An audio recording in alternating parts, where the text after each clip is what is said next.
कृष्णस्यासित सखा कश्चित् ब्राह्मणो ब्रह्मवितं विरक्त इंद्रियार्थेषु प्रशांतात्मा जितेन्द्रिया। शुक्ला जी ने कहा, परीक्षित, भगवान श्री कृष्ण के परम मित्र हैं जिनका नाम है सुदामा, बड़े शांत स्वभाव के ब्रह्मज्ञानी, शांत चित्त जितेंद्रिय, जिन्होंने अपने सारे इंद्रियों को जीत लिया, ऐसे जितेंद्रिय सुदामा अपने जीवन में दरिद्रता को अपनाकर अपना जीवन निर्वाह कर रहे हैं। उनके भार्या है, पत्नी है और 2 बच्चे हैं।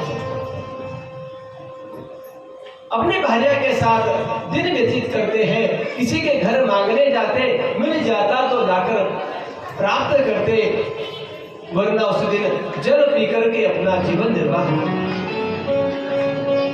इस तरह जब दिन बीतने लगे, एक दिन पत्नी ने आकर के कहा कि सुनो, मैंने सुना है कि आपके मित्र द्वारिकाधीश है, आपने द्वारिकाधीश के साथ में शिक्षण ग्रहण किया है, तो क्यों न आप एक बार सुदामा के पास जाते हो? मेरी इच्छा है एक बार आप मिलकर आओ। सुदामा जी सोचने लगे कि मैं गरीब आदमी हूँ और वो तो बड़ा जगदीश्वर बन गया है, कैसे जाऊं मैं उसके पास? फिर मन में इच्छा हुई कि चलो, बहुत दिन हो गए कृष्ण से मिले। भगवान कृष्ण 92 वर्ष के हैं, सुदामा 91 वर्ष के हैं। जब ये शिक्षा ग्रहण करने के लिए आए थे, जब भगवान 12 वर्ष के थे और सुदामा जी 11 वर्ष के थे, इतने साल हो गए भगवान से बिछुड़कर। अब सुदामा जी ने विचार किया, जाऊं तो सही, मगर किसी के यहाँ पर जाते हैं तो कुछ भेंट भी जाना पड़ता है। विचार किया, क्या लेकर के जाऊं? तब पत्नी ने कहा सुदामा जी की, मैं कुछ व्यवस्था करती हूँ। 4 घर गई, फटी हुई साड़ी लेकर के पल्लू पसराया, तो कहा कुछ दे दो, मेरे पति द्वारिकाधीश से मिलने के लिए जा रहे हैं। कई लोगों ने मजाक उड़ा दिया, अरे इन फकीरों के, इन गरीबों के मित्र है सुदामा, भगवान कृष्ण इस सुदामा के मित्र हैं।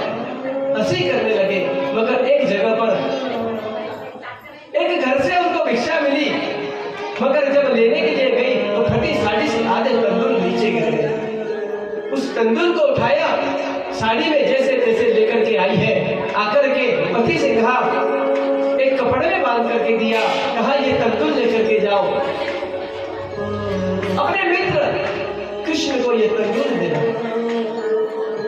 सुदामा जी तंदूर लेकर के साथ में तंदूर लिए, कान में लगाई पोटली और लकड़ी लेकर टेकते टेकते जा रहे हैं भगवान कृष्ण से मिलने, अपने सखा से मिलने।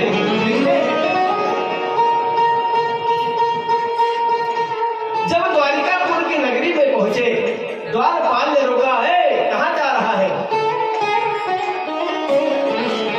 उनका वो फटा हाथ देकर के द्वारपाल ने रोक दिया, तुम हमारे यहाँ के नहीं लगते, कहां से आए हो, कौन हो तुम? तो द्वारपाल से कहा सुदामा जी ने कि मैं कृष्ण का मित्र हूं सुदामा, अपने मित्र को मिलने के लिए आया हूं। तो द्वारपाल ने कहा, यहाँ पर कोई कृष्ण नाम का व्यक्ति नहीं रहता, यहाँ पर तो जगदीश्वर रहते हैं।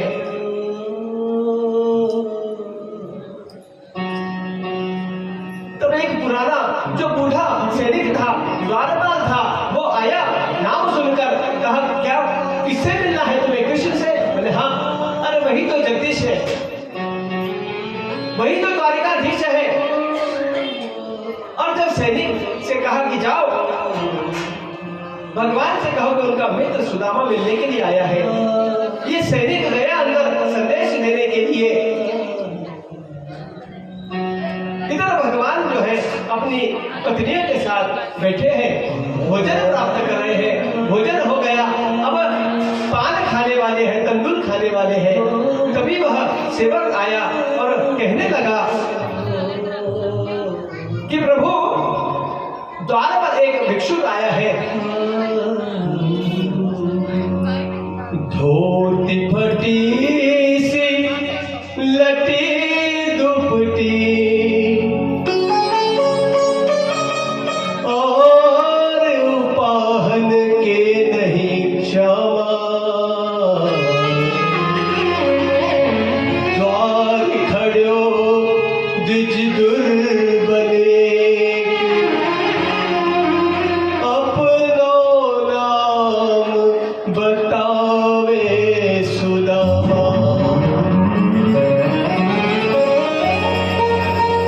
द्वारपाल ने आकर के कहा कि प्रभु, आपका मित्र सुदामा आया है, शरीर पर फटे कपड़े हैं, मेरी धोती है, जीर्ण हुआ शरीर है, और वह कहता है कि आपका मित्र है। भगवान ने कहा कौन आया? कहा सुदामा। कौन आया? सुदामा। बोले हाँ सुदामा, मेरा मित्र सुदामा मुझसे मिलने के लिए आया है। भगवान कृष्ण वहां से दौड़ रहे हैं और जब कुछ देर हो गई, सुदामा को कोई संदेश नहीं मिला। अब ये पुकार लगाते हैं अपने मित्र से, आवो कन्हैया, आवो मुरारी, तेरे द्वार आया सुदामा पुजारी। आओ कन्हैया, आओ मुरारी, तेरे द्वार आया सुदामा पुजारी।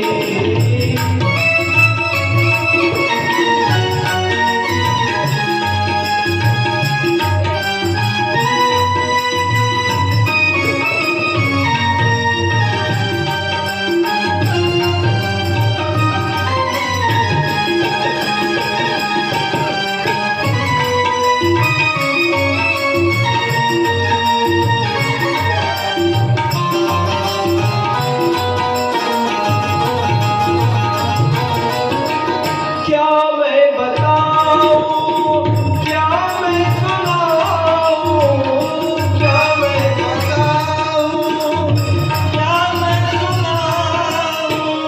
एक दुख नहीं है जो मन में छुपाओ, एक दुख नहीं है जो मन में छुपाओ। घट घट की तुम जानते मुरारी, घट घट की तुम जानते मुरारी, तेरे द्वार आया सुदामा पुजारी।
सुदामा जी ने कन्हैया सुदामा का हाथ पकड़ करके महल में लेकर के गए,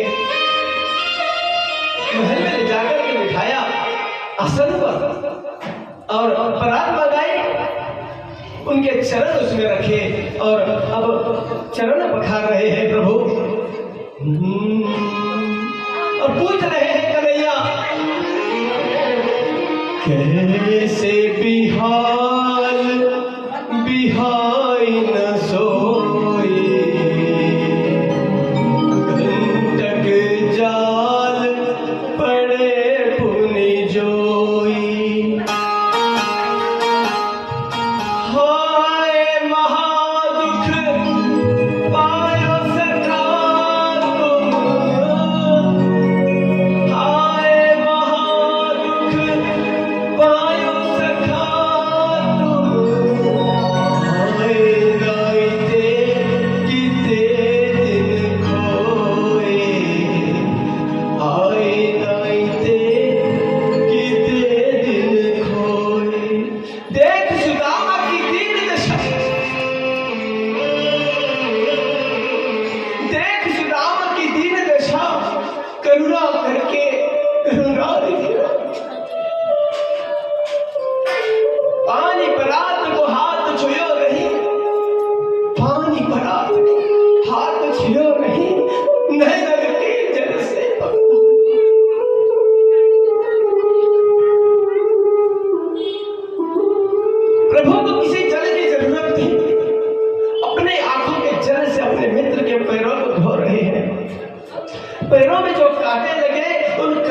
निकाल रहे हैं, कहा मित्र इतने दिन तुम क्यों नहीं आए?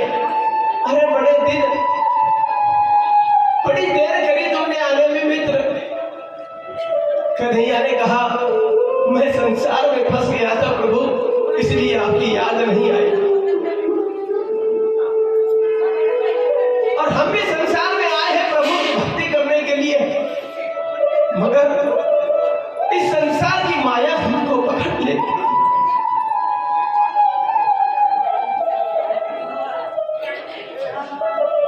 ये माया हमको पकड़कर प्रभु से दूर कर देती है, मगर भगवान हमको बार बार याद दिलाते हैं कि तू मेरा है, तुझे एक दिन मेरे पास आना है। मगर हम संसार के सुखों में अपना सुख ढूंढते हैं, संसार की वस्तुओं में अपना सुख ढूंढते हैं और अपने प्रभु से, अपने हरि से दूर हो जाते हैं।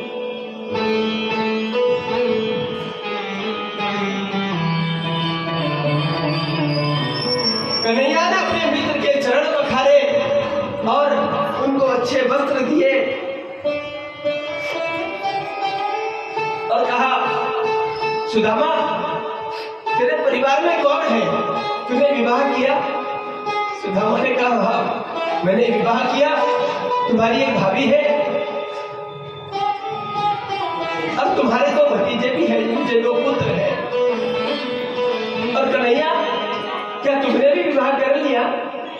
कन्हैया ने कहा हाँ मैंने भी विवाह किया है, मैंने एक नहीं 16,108 विवाह किए हैं, जिसमें 8 रानियां पटरानियां हैं, अपनी रानियों से मिलाया। और कहा सुदामा अरे तुझे भाभी ने भेजा है तो कुछ खाने को भी दिया होगा ना? सुदामा ने कहा नहीं नहीं कुछ भी नहीं दिया।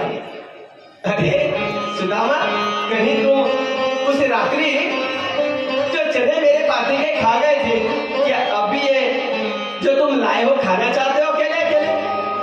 अरे बताओ जरा क्या लाए हो? हाथ को खींचा और जो पोटली नीचे गिर गई, सारे तंदूर नीचे गिर गए। भगवान कृष्ण ने वो तंदूर उठाए और एक मुट्ठी जब मुख में डाली, बड़ा आनंद आया प्रभु को। अरे प्रभु को 56 भोग की जरूरत नहीं है, आपने जो मन से जो दिल से परोस दिया, जो भोग लगा दिया वही प्राप्त करते हैं, बस भाव अच्छा होना चाहिए। दूसरी मुट्ठी उठाई, खाने का प्रयत्न करने लगे, रुक्मिणी ने पकड़ दिया। प्रभु क्या करते हो, एक लोग की संपत्ति दे दी, थोड़ा प्रसाद हमको भी तो ग्रहण करने दो।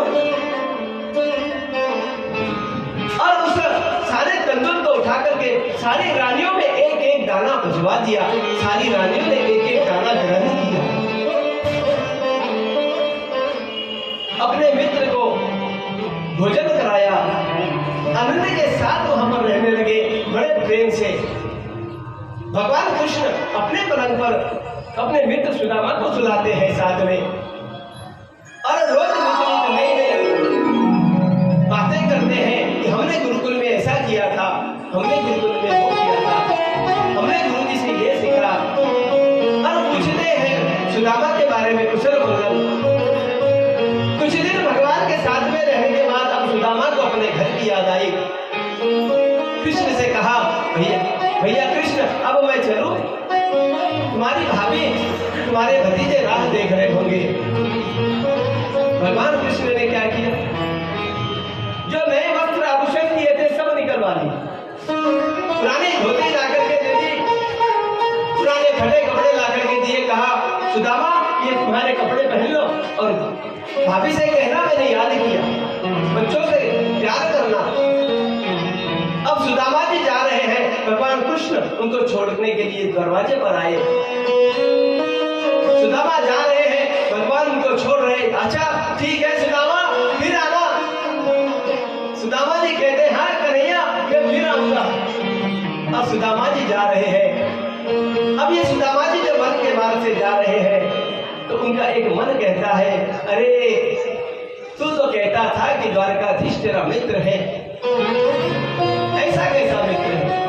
तुझे जो आभूषण दिए थे, जो कपड़े दिए थे, वो कपड़े भी उतरवा लिए। अरे वो चाहता तो वो कपड़े वो धन तुझे दे देता, वो आभूषण तुझे दे देता, फिर सुदामा ने कहा उस मन से, ए दुष्ट मन चुप बैठ। अरे मेरे मित्र बड़ा दूर की सोचता है। मेरे मित्र ने विचार किया होगा कि मैं वन के मार्ग से जा रहा हूँ, कहीं कोई लुटेरे मुझे लूट न ले, मुझे कोई क्षति न पहुंचा दे, इसलिए उसने वो सब निकलवा दिए। अरे मेरे मित्र की कृपा हो गई, मेरे मित्र का दर्शन हो गया, वही मेरे लिए काफी है। और जब अपने नगर में आए, सुदामा जी आने के बाद उन्होंने देखा तो उनकी झोपड़ी कहीं दिखाई नहीं दे रही। सारे गांव के चक्कर लगाकर वापस वहीं आकर खड़े हो गए।